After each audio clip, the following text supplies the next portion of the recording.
بسم اللہ الرحمن الرحیم۔ ایک بادشاہ اپنے محل کی چھت پر چہل قدمی کر رہا تھا کہ اسی دوران اس کی نظر محل کے نزدیک ایک گھر کی چھت پر پڑی، جہاں ایک خوبصورت عورت کپڑے سکھا رہی تھی۔ بادشاہ نے اپنی باندی کو بلا کر پوچھا، یہ کون ہے؟ باندی نے بتایا کہ بادشاہ سلامت، یہ آپ کے غلام فیروز کی بیوی ہے۔ بادشاہ پر اس عورت کے حسن کا جادو چل گیا تھا۔ بادشاہ اس حسین عورت تک پہنچنے کے طریقے سوچنے لگا۔ اس نے اپنے غلام فیروز کو بلایا۔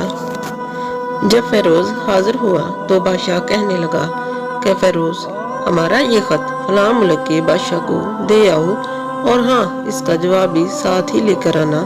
فیروز وہ خط لے کر گھر آ گیا اور اپنے تکیے کے نیچے رکھ دیا۔ سفر کے سامان کی تیاری کرنے لگا۔ رات گزاری اور صبح منزل کی طرف روانہ ہو گیا۔ وہ اس بات سے لا علم تھا کہ بادشاہ نے اس کے ساتھ کیا چال چلی ہے۔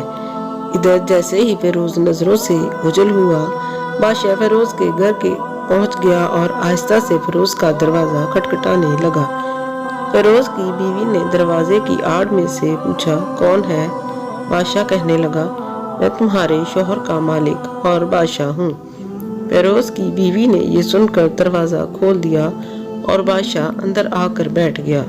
فیروز کی بیوی بادشاہ کو اپنے گھر دیکھ کر حیران ہوئی اور بادشاہ سے اپنے غریب خانے میں آنے کی وجہ دریافت کرنے لگی۔ بادشاہ نے کہا، میں یہاں مہمان بن کر آیا ہوں۔ پھر فیروز کی بیوی ایک نیک اور سمجھدار عورت تھی۔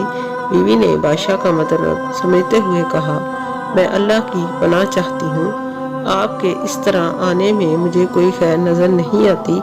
بادشاہ یہ سن کر غصے میں آ گیا اور کہنے لگا، اے لڑکی، شاید تم نے مجھے نہیں پہچانا، میں بادشاہ ہوں، تمہارے شوہر کا مالک۔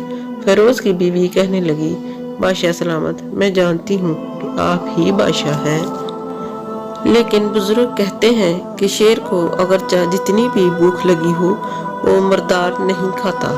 اور بادشاہ سلامت، آپ تو اس کٹورے میں پانی پینے آ گئے ہیں جس میں آپ کے کتے نے پانی پیا ہے۔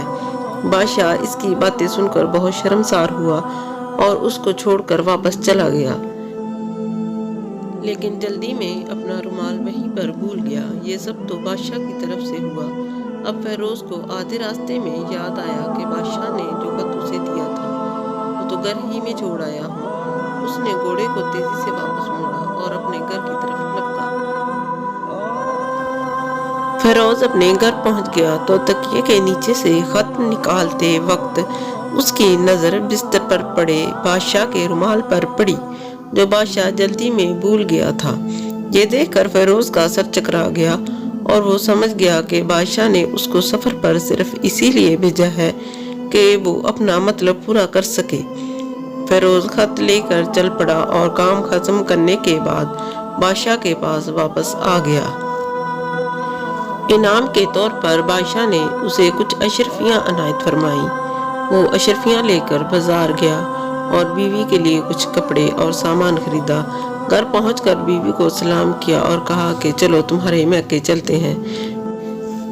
بیوی نے پوچھا، یہ کیا لائے ہو؟ فیروز نے کہا، بادشاہ نے انعام دیا ہے اور یہ سب میں تمہارے لیے لے آیا ہوں۔ بیوی تیار ہوئی اور اپنے شوہر کے ساتھ اپنے والدین کی طرف روانہ ہو گئی۔ فیروز بیوی کو گھر چھوڑ کر واپس آ گیا اور ایک مہینہ گزرنے کے باوجود نہ بیوی کو پوچھا نہ واپس لے کر آیا۔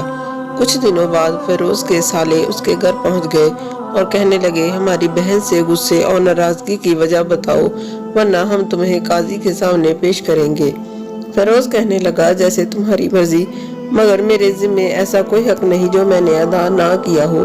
وہ لوگ اپنا مقدمہ قاضی کے پاس لے گئے۔ قاضی نے فیروز کو بلایا۔ قاضی اس وقت بادشاہ کے پاس بیٹھا ہوا تھا۔ لڑکی کے بھائیوں نے کہا کہ قاضی صاحب، ہم نے پھولوں سے بھرا ایک سرسبز باغ اس کے حوالے کیا تھا، اس نے سارا باغ اجاڑ دیا، سارے پھل کھا لیے اور درخت کاٹ دیے۔ قاضی فیروز کی طرف متوجہ ہوا۔ فیروز نے کہا، جو باغ میرے حوالے کیا گیا تھا وہ میں نے اس سے بہتر حالت میں انہیں لوٹا دیا ہے۔ قاضی لڑکی کے بھائیوں کی طرف متوجہ ہوا اور بھائی کہنے لگے کہ ہاں اسی حالت میں واپس کیا ہے، لیکن ہم اس سے باغ واپس کرنے کی وجہ دریافت کرنا چاہتے ہیں۔ قاضی نے کہا، ہاں فیروز، تم اس بارے میں کیا کہنا چاہتے ہو؟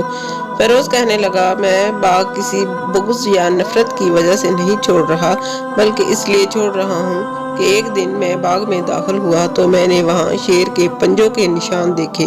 بس مجھے خوف ہوا کہ شیر مجھے کہیں کوئی نقصان نہ پہنچا دے۔ شیر کے اقدام کی وجہ سے میں نے باغ جانا بند کر دیا۔ بادشاہ جو ٹیک لگائے یہ سب سن رہا تھا، سب سمجھ گیا اور کہنے لگا، فیروز، اپنے باغ کی طرف مطمئن ہو کر جاؤ۔ واللہ اس میں کوئی شک نہیں کہ شیر تمہارے باغ میں گیا تھا، لیکن وہاں پر نہ تو کوئی اثر چھوڑ سکا اور نہ کوئی پتا توڑ سکا اور نہ ہی کوئی پھل کھا سکا۔ وہاں پر تھوڑی دیر ٹھہرا اور مایوس ہو کر واپس لوٹ گیا۔ خدا کی قسم، میں نے تمہارے جیسے باغ کے گرد کوئی دیواریں نہیں دیکھی۔ اس طرح مقدمہ برخاست ہو گیا اور فیروز گھر واپس لوٹ آیا اور اپنی بیوی کو بھی لے آیا۔ نہ قاضی کو پتا چلا اور نہ ہی کسی اور کو کہ کیا ماجرا تھا۔ پیارے سامعین، نیک بیوی یا خاوند کا ہونا کسی جنت سے کم نہیں، لیکن شک کی ایک چھوٹی سی چنگاری آپ کے ہنستے بستے گھر کو تباہ کر سکتی ہے۔ اس لیے کبھی بھی ان معاملات میں جلد بازی نہ کریں۔ پلیز میری ویڈیو کو شیئر اور لائک کریں اور میرے چینل کو سبسکرائب کر کے میری حوصلہ افزائی کریں تاکہ ایسی اور ویڈیو آپ کی خدمت میں پیش کر سکوں۔